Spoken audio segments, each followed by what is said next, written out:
It's time for the Property Podcast, where every week tens of thousands of property investors, new and experienced, join together to get news, knowledge and laughs at our expense. With me, Rob Bence. And me, Rob Dix. Join us every Thursday morning for your weekly dose of property ideas and motivation. Then head over to our website at thepropertypodcast.com to keep the conversation going. Now though, let's get started. Hello everyone and welcome to the Property Podcast. It's episode 144 and we're back with a classic episode that we know from previous episodes like this you're going to love. But don't worry, it's not just me. Yes, I am here. I'm Rob B. But with me as always is Rob D. Hello, Rob. Hello, good morning, or good whatever time of day it is. Yeah, this is, well, we've had some pretty heavy episodes recently. I was actually listening back to the last few episodes yesterday.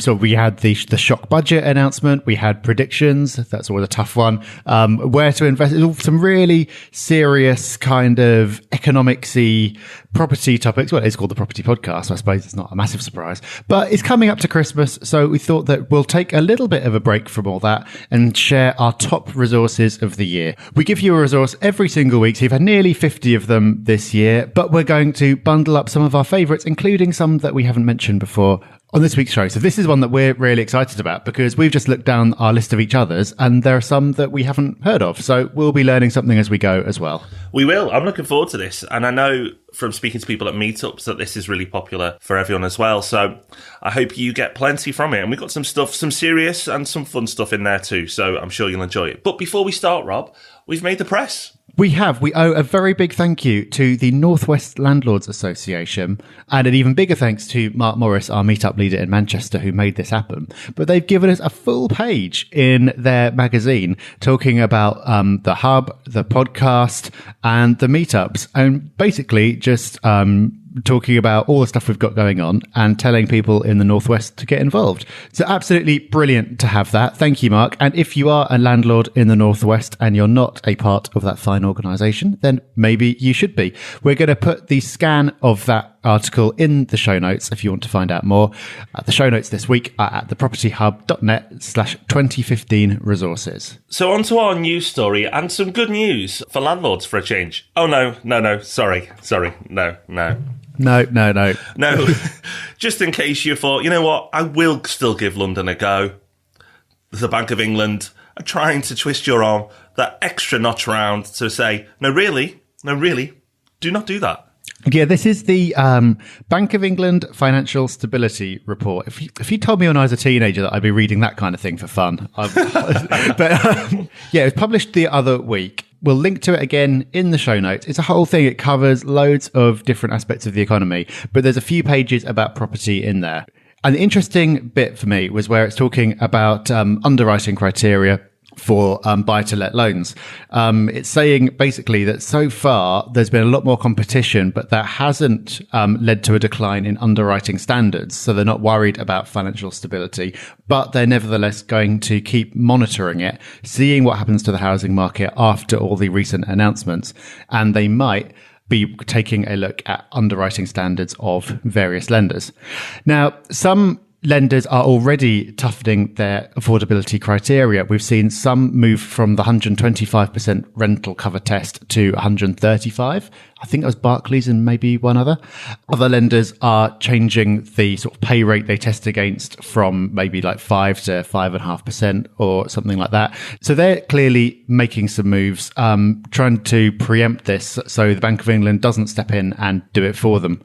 So it's one to watch. The effect of tightening these criteria is obviously that either the rents will need to go up or the loan to value will need to go down. But as you quite rightly said, Rob, outside of London, this isn't really much of a big deal. In London, it's yet another reason why they're trying to cool things down. Absolutely, Rob. You're right. We were talking before we recorded the podcast, and once again we said, we should turn the mic on and actually record this.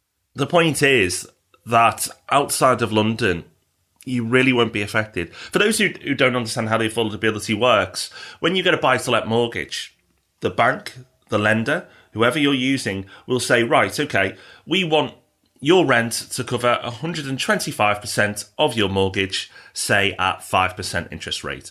So if your mortgage at 5% was, say, £200, then you would need a rental income of £250 a month to pass the criteria. However, I did a few tests of some recent deals we've done, and they're over 200%. So, even if they up it by 5, 10, 15, 20% the criteria, it's not going to make a difference. It certainly does in London, as we said, because it's hard to make those figures work already. So that will mean that you'll have to put more money down, as Rob said. But for the majority of people, it's not that bad. So if you're seeing negative headlines in the news, don't be worried. It's probably a sensible thing to do and won't affect the majority of investors. Yes, absolutely. It's worth taking a look at the full report anyway. There's just a few pages about property starting on page 29. We'll link to it in the show notes, which again, at thepropertyhub.net/2015 resources. And that's where you can also find links to everything that we're just about to talk about. There's quite a lot of it. All those links are going to be in one place for you. So hopefully there'll be at least one or two bits here that you'll want to check out further. And that is where you can do so. So we're going to talk then about our favourite resources of the year, and we've divided it up into books, podcasts, and apps or software. As I said before, some of these we've talked about as part of Resource of the Week. Some of them, somehow we managed to neglect them. I think especially the books, actually. We haven't talked about, we've barely talked about any of these books. And we're going to go through them all now. So, Rob, shall I kick things off? Yeah, go for it. Okay, I've got a really bizarre and varied selection for the books. You'll notice a theme throughout these, which is that a lot of them are nothing to do with property, but they are a lot to do with learning, productivity, and things like that, which all feed back in. The books, though, some of mine are just for general interest. So I'll start with the one which is relevant to productivity, and that is called The One Thing. This came out a few years ago. I heard it mentioned over and over and over again, and I didn't read it because I thought from the title it's going to say, yeah, find the one thing that you're best at and keep doing that, and then you'll be fine. And that is kind of the gist of it, but there's a lot more to it than that. It gives you a really useful structure, actually a really useful question, which you can ask yourself multiple times a day to ask yourself if you're doing the best thing that you could be doing right then. And it all comes back into goal setting as well. So it's the whole thing of starting with the end in mind and working back from there. And it's really helpful because often it's hard to know whether you're doing the right thing and if what you're doing is going to get you to where you want to be. But it kind of takes you to the future and then works you all the way back. And so your next step is obvious. So highly, highly recommend that one. That's one that I'm actually going to be rereading in January because it's one of those books that does. I can see how much of an impact it's made, Rob. The books, the podcast, the meetups, the forum. Yeah, exactly. That's why I'm going to be rereading it. It clearly hasn't sunk in quite yet. Another one which bears rereading is here's an odd one: The Consolations of Philosophy by Alain de Botton. He was recently on the Tim Ferriss podcast, and that's where I picked this one up from.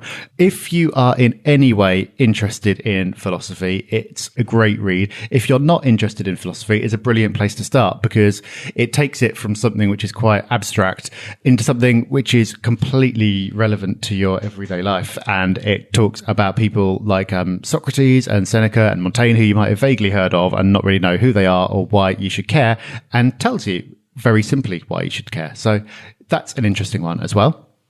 Another one to file under general interest is called Do No Harm, and it's the memoir of a neurosurgeon. So basically for 30, 40 odd years, he has sliced people's heads open and attempted to perform life-saving operations. Sometimes they have gone brilliantly well. Sometimes they have been catastrophic and he's ended up killing the patient because there are always massive risks with this kind of thing.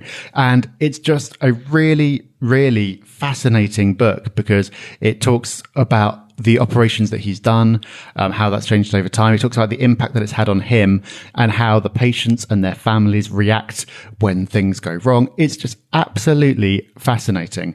And I think it's always really interesting when there's someone who's very experienced and very eloquent in a field that you know nothing about, and they can just take that thing that you know nothing about and make it really come alive for you. So absolutely nothing to do with anything, but fascinating all the same. One of the best books I've read this year. And as a final pick, Rob, I know that you've read this one as well. Elon Musk. Speaking of high achieving people, what a guy. Yeah, great book. Absolutely love this. This is a joint one on our list. When I read it earlier this year, I knew straight away it was going to be one of those books that I had to tell people about. There's so much to take from it. Not only is it inspirational, there's lessons you can dig out from it as well. There's the classics, Never Give Up and all the rest of it. But it's just a gold mine. And it's a really honest account as well. It's not a hero worship book. It's not about how Elon Musk is perfect. It talks about his failings as well, which I think is absolutely fantastic. So definitely add that one to your Christmas list. You will not be disappointed. One of the best books I've read this year. Other books to throw into the mix, a business one now, and obviously property is a business. Scaling Up by Verne Harnish. Scaling Up is the follow-on book from a book we've recommended before called Rockefeller Habits. The reason why I like Scaling Up is it's very actionable. So whereas Rockefeller Habits gave you action points and general concepts, this book is all about do this, do this, do this, and your business will be better. So something that I've applied to my property business, but also all the businesses we're involved in as well. So Scaling Up, absolutely brilliant business book. Highly recommend it. I've passed that round to key members of my team as well. Great book. Make sure you check that one out. Another book now, absolutely nothing to do with property or business. Ready Player One. Ready Player One is a book about the future where there's virtual reality and gamers are really in charge of the world, and the world's kind of messed up. That idea of elite and poor and nothing really in between. Yeah, it's a bit of a sci-fi book. And before you switch off, I read this book and I thought it was absolutely brilliant. So much so that as I was reading, I thought this would make a brilliant film. I finished the book, Googled, and Steven Spielberg's picked it up and it's going to be a film in the next couple of years. So I'm not the only one who thinks it's good. So Ready Player One, check that one out. And thank you to Pete Matthew, who tweeted me the follow-up book, Armada, to that one as well, which is now on my list. I don't know about you, Rob, but have you got like a big books to-do list? I've got them stacked on my Kindle and I've got a whole shelf at home with books that I need to read. I've got a bad habit of I can't just wait. I have to buy them there and then. Yeah, I've just got an Amazon wish list, which is about 5 pages long and doesn't seem to be getting any shorter. It's tough when you're really enjoying a book. You just you want it to really last, and you want to take your time over it. But then you also got you've got about 10 to get onto as well. There's just so much. There is. And last one on this list then for me is The Real Deal, the autobiography of Britain's most controversial media mogul. I don't want to say that again. Richard Desmond. Richard Desmond, you may know him from the Health Lottery. You may know him from owning Channel 5 previously, the Express newspaper. He's a controversial character, as the title says. Does this book make you like him more by the end? No, actually, I can see why he's controversial by the end of the book. He definitely winds people up and his ego comes across in the book. So why read it?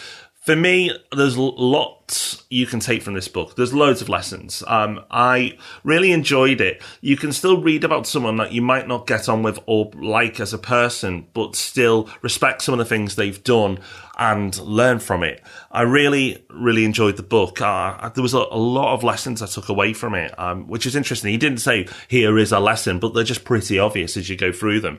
So I recommend that one as well. Interesting book. If you can get over his ego, definitely worth a read. It's interesting. I can't remember the last time I read a book and the person came across as not particularly likable. It's weird. Normally people who are actually a bit of a pain come across well in print, or their editor makes sure they do. It's kind of weird to be reading one going, not sure about you, but I can see where you're coming from. Yeah, I mean, and this book's been edited as well, so in real life he probably is an absolute, we don't need to get the beeping machine out.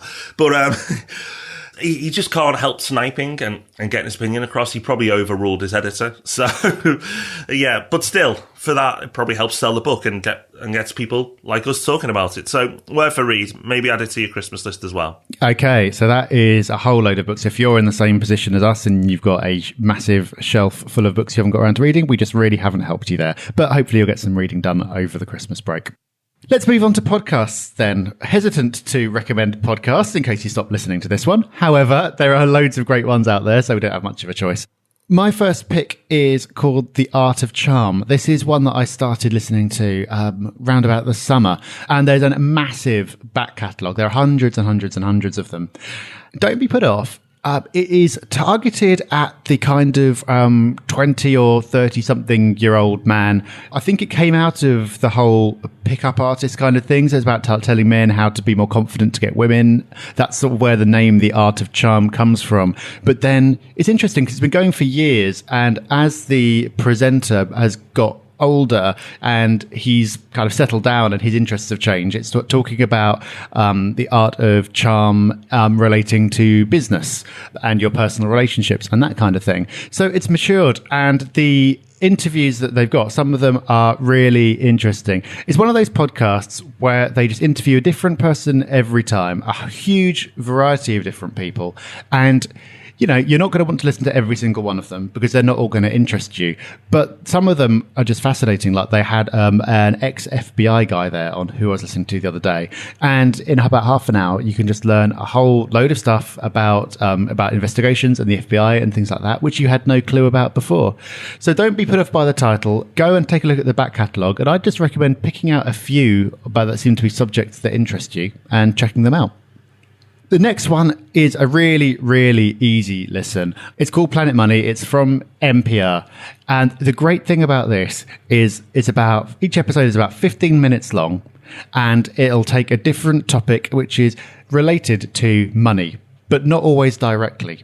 So some of them are very directly related. So, for example, they did a few really good episodes on the Greek financial crisis, where they explained exactly what was going on and went over there and talked to people to illustrate the point. And it's only 15 minutes long, so that's great. But then they do others which are to do with markets, but not necessarily ones you think of. So there was one about New York taxi medallions and how the economics of those have changed over time. Now things like Uber have come along. So that's a really great, easy lesson. Great for when you've just got 15 minutes or so and you want to learn something new. It's interesting, Rob. The first two you've gone through have both been on my radar for a while, and I've been like, oh, should I download it? So I'll definitely do it. And I know the next one as well, I said to you before the show, I've been tempted to download that so many times, particularly because I love history. So I'm glad you've picked it up. Yeah, this is called The History of Rome. It's from a few years ago now. He basically ran through the entire history of Rome. I think every week, I think it took about 2 years, and then it stopped a few years ago, and there haven't been any new ones. But it really doesn't matter because there hasn't been much new Roman history recently. But it's kind of similar to Planet Money in that each episode is only about 20 minutes long, and it's really easily presented. So the guy who presents it, I don't think he's actually an academic. I think he's just a guy who's really interested in it, and that comes across. So he makes it very fun, very relatable and easy to understand. So I haven't got the whole way through that yet. Again, it's just a really great way of getting into a topic in a very simple, digestible way. And related to that as well, just on the kind of learning about random stuff tip, that if you use iTunes, there's something called iTunes U, the U standing for university, and it's got audio and video versions of the courses for loads and loads of top universities. So you can tell I've been on a bit of a history kick. I've been listening to a course from Yale about ancient Greek history. It's just amazing this stuff is all out there for free. You can basically listen in on these university courses that the students are paying probably like tens of thousands of dollars to be a part of. So even if you're not interested in some of the stuff that we're going on about today, you're going to be interested in something. So if you go and check out iTunes U, there's a very good chance that there'll be some kind of course that you can listen to relating to that. It's absolutely amazing. So you're on this history kick. Have you listened to Hardcore History yet? You know what? I don't know why I haven't, because you've been telling me to for years, but no, still haven't. I'm going to turn the mic off and walk away until you've listened to it. I've been banging on about this podcast for so long. It's brilliant. You'll love it. It's really good. Dan Carlin's Hardcore History. That's not one of my resources, but there you go. There's a bonus one. It's absolutely brilliant. So check it out. I'd start with the Genghis Khan series. That was very, very good. Okay. So podcast I've actually noted down and was meant to mention, Tim Ferriss. We mentioned him earlier in this year, and his podcast is brilliant. A bit like Rob said earlier, you may look at who's being interviewed and may choose to pass on some, but there are so many good interviews. And what Tim does really, really well is he asks questions that the typical interviewer just wouldn't go near because they may be seen as dull or not interesting or not mainstream. So he gets away from the typical questions, and that's what makes it really so good. He really deep dives in some subjects, and you kind of sometimes in your head screaming, ask this, and then next thing he's asking it. So it's really, really good. A recent interview with Jamie Foxx is absolutely brilliant and hilarious, inspirational, and one definitely to listen to. Jamie Foxx, I just knew as an actor in some mainstream films, and I almost passed on it, but I've listened to it. He came across really well. Tim asked some great questions. If you're going to start with that one. That was a really, really good episode. Podcast of the year for me, other than the property podcast, of course, is The Mystery Show. Absolutely nothing to do with business, property, sport, all the history, all the things I'm normally into. It's just a fun podcast. So for me to love it this much, I can promise you it's really good. It's from a group called Gimlet Media, who produce some really, really good podcasts. The Mystery Show is just fun. I must admit, I listened to the first one and nearly gave up, but you give it 2 or 3 listens and you will be addicted. It's one of those podcasts that just puts a smile on your face and makes you think the world is a wonderful place, which of course in the majority it is. So listen to that podcast. You will not be disappointed. And from the same group, Startup. This is a business podcast. Absolutely love this podcast. The first series follows the startup of the podcaster. So makes sense, probably not. So the guy, Alex Bloomberg, who presents the podcast, he starts a podcast business, and as he's doing that, he podcasts about it. Probably still doesn't make sense. Anyway, it's really interesting. And then series 2, he follows another business, which is a dating business. And that's really interesting as well. And now they're on the 3rd season, which is going back and looking at their business and some of the stuff they're going through. Really enjoy that. Probably biased because I do love the business side of things. But it's really well produced. Yeah, the first series of Startup I listened to pretty much in one go after the fact. And one of the guys who I think actually invested, Chris Sucker, popped up on Shark Tank recently as well. We're not talking about TV shows this year. I think we did last year, and I probably talked about Shark Tank because you might think it's American and cheesy or whatever, but it is brilliant in terms of business lessons. And Chris Sucker turned up on there and he was amazing. You heard him do it on the podcast, but the way he just cuts right to the essence of something and asks the question that blows things wide open, it's absolutely brilliant. So yeah, from listening to things like Startup Podcasts, you can just learn so much from guys like that. And something else you can learn from the Weekly Economics Podcast. If you have even a mild interest in economics, you'll love this. Really well put together. Presenter comes across really well. I really enjoy it. It's short, it's snappy, and it gives you lessons. The thing with economics is a bit like politics. You have an opinion. It doesn't necessarily mean it's the fact. It's an opinion. Although economics is sometimes described as a science, it's a science that's hard to prove. It doesn't mean that necessarily you're going to agree with everything they say. I don't, but it's really interesting to hear a different argument, a different side to a story, a different opinion when it comes to economics. Funnily enough, I do agree with a lot of what they say, but it's put together in such an interesting, entertaining way that I think you get a lot from it. Go back a few. If you listen to the first one and you disagree with it, you might be turned off. So listen to a few of them because there's some really interesting stuff there. It's short, it's snappy, it's to the point, and it's entertaining. So give it a go. Well, I'll be giving that one a go because I'd never heard of that one before. And I will be checking that out because it feels like something I could always do with knowing a little bit more about. There's a bit of a theme there. So some of these ones we've recommended are just short and snappy, which is brilliant for when you just want to learn something new very quickly. But then I suppose there are others as well, like the Tim Ferriss podcast, where sometimes the interviews run to like an hour and a half or more. But that's brilliant if it's something that you really want to get into and it draws you in. So aren't podcasts brilliant? It's just got everything that you could ever want to know about anything. Also falling under the brilliant category, apps and software. So we basically built our business on software which is either freely available or very inexpensive and allows you to do amazing things. Some of my favorite things that I've discovered this year. The first one is called Mixmax. Not sure if I've mentioned it before.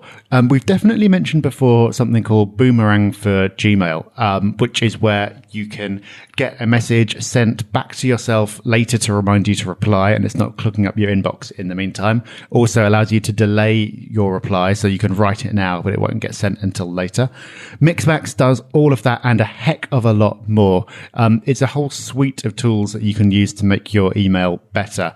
So, for example, you can just do a little short code and put in a link to a map. So if you're meeting someone, you can embed a map with where you're going to meet. Also for scheduling, it links up to your calendar. So you can just go into your calendar, click 3 times that you might be able to meet them. That gets embedded into the email. They click on the one that they want to choose, and you both get it booked into your calendar. Little things like that just save so much time. That one it's got a free tier, but I pay for it, something like $8 a month or something like that. But for the time it saves, it's an absolute bargain. That's brilliant. I use a combination of different tools to do what this one tool does. Can't believe you kept this one from me, Rob. I'm glad we did this podcast, because that sounds exactly what I need. Because you mentioned Boomerang there. I use a scheduling tool separately. I use a few different bits and pieces, but to have it in one place is very, very appealing. Yeah, you can get rid of all of them and just install Mixmax. It is that good, and they're adding new stuff all the time. So Mixmax does a lot of stuff. This next one just does one thing, and it does it very well. And this one thing is it blocks nuisance calls. And this really drives me mad, because when I need to have my phone on for some reason. I'm trying to concentrate on something, and my concentration gets broken by one of those PPI calls or something like that. It's so frustrating. What Should I Answer does is it's got a database of numbers which are known to be scams or just irritating, and it blocks them before it even gets a chance to ring. And that's it. So immediately, if you've got your phone ringing 10 times a day, that'll just go away, and it'll still allow through all the calls that you actually want. So that one's for Android, which is what I use, but I will find an alternative for iTunes and pop it into the show notes, because there's guaranteed to be one. And that's just such a simple way to remove one of the annoyances of modern life.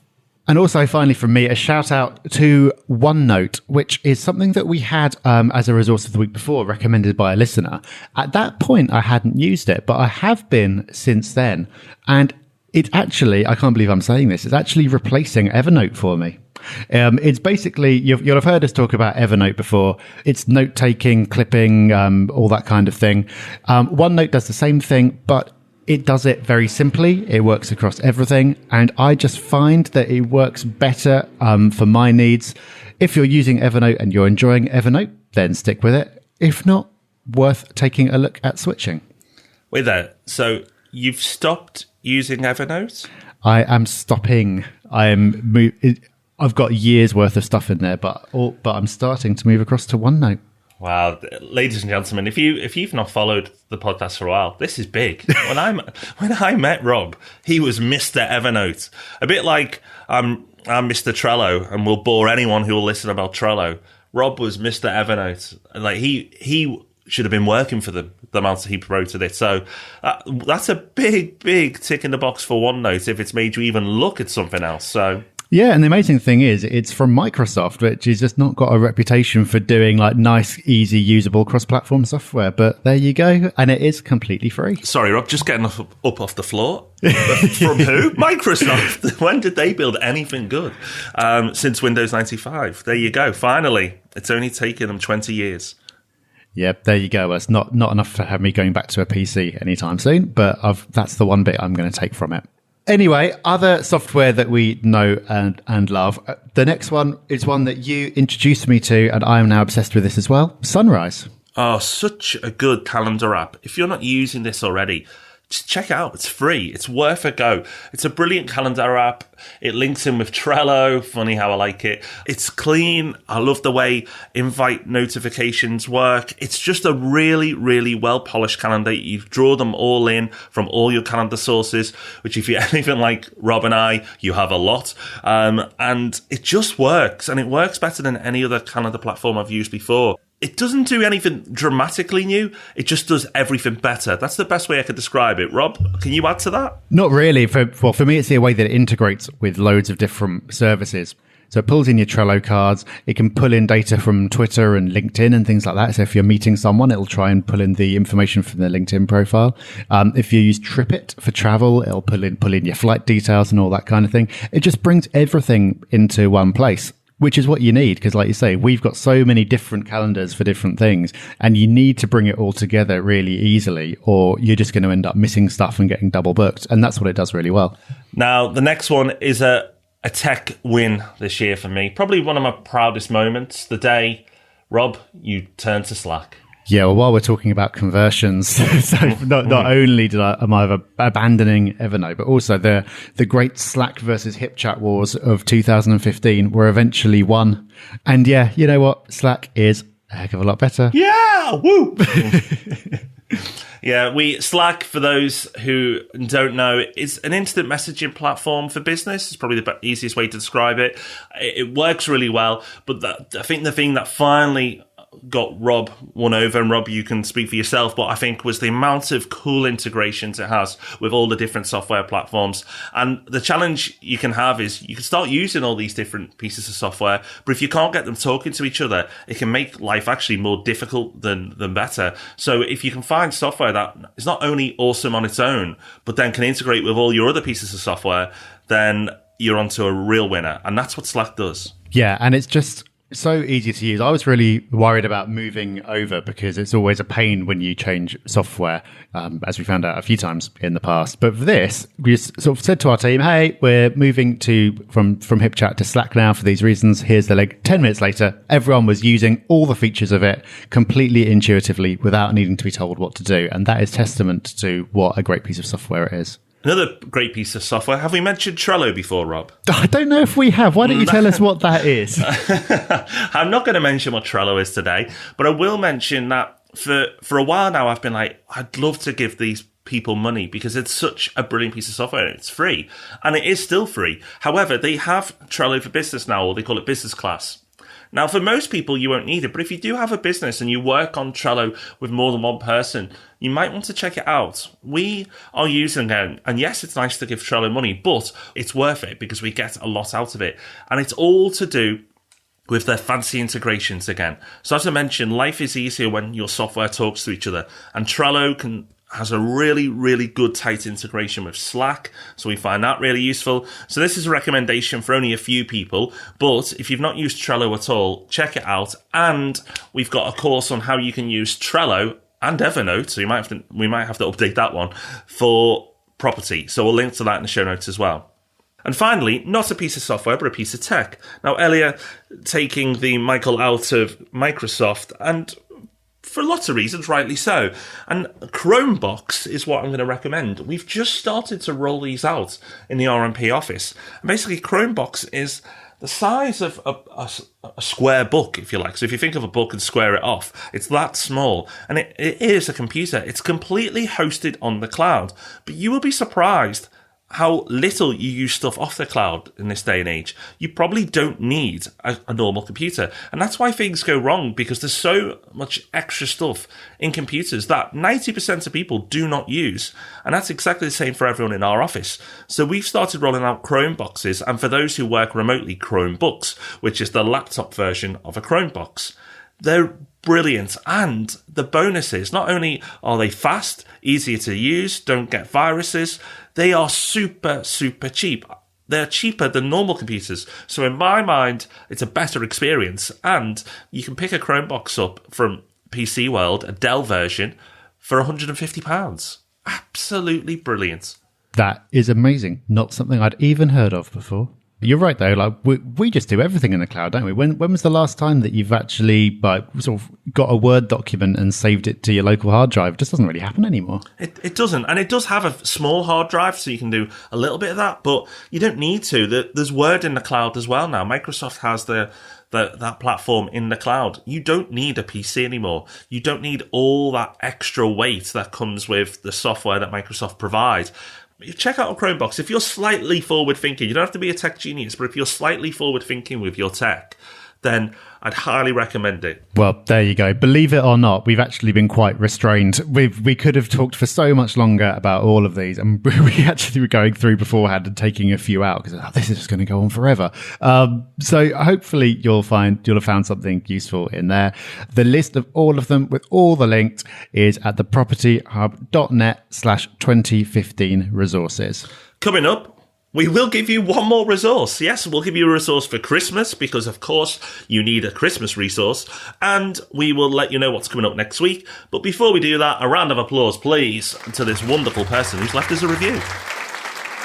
Yes, another catchy iTunes name. It's Tish221199, and Tish221199 says 5 stars. Quite simply, the best property podcast out there. The two Robs deliver practical, invaluable advice on all property-related matters in a relaxed and easy-to-listen-to format.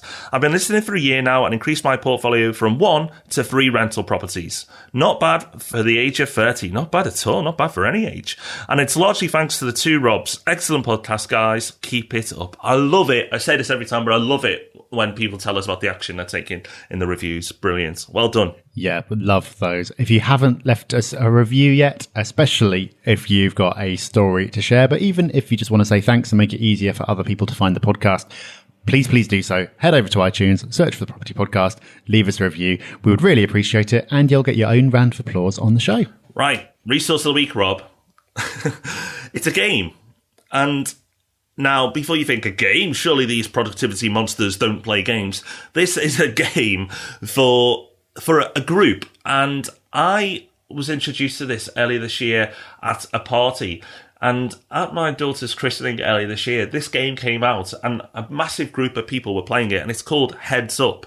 It's quite hard to describe, and actually, if anybody described it to you, don't, that's not worth it, and then you look at it, it's a few quid, it's like, oh, apps are free, pay it, it's worth it, you'll have so much fun with your family over the holiday periods.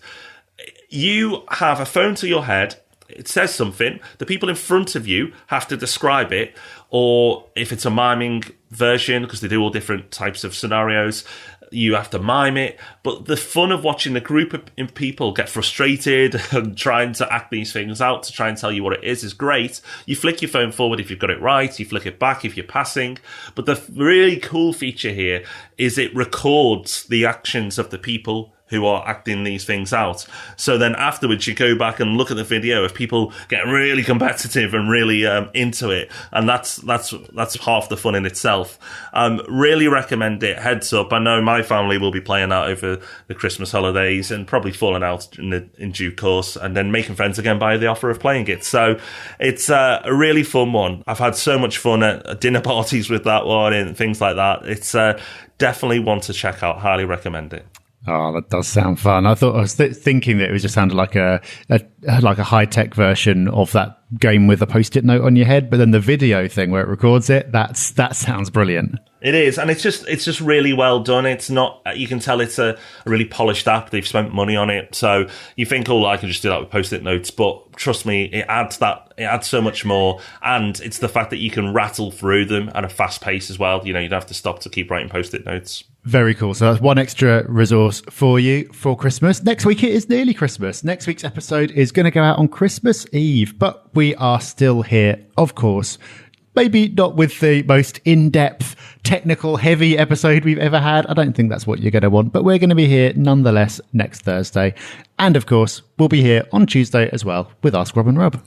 We will. So until then, make sure you go and check out some of these resources that we mentioned. There are a lot, but don't worry, all the links are in the show notes. This is definitely one of those episodes that you're going to need to jump into the show notes. So go to thepropertyhub.net/2015 resources. That's thepropertyhub.net/2015 resources. And you can get all the links, all the downloads to all these wonderful apps and resources we've mentioned. So go off and do that. We'll see you on Tuesday for Ask Rob and Rob, and then back here on Christmas Eve for the Property Podcast. Until then, bye-bye. Bye-bye. Thanks for listening to the Property Podcast. Make sure you join our mailing list at thepropertypodcast.com. And remember, we love 5-star reviews. Rob even loves them more than air miles.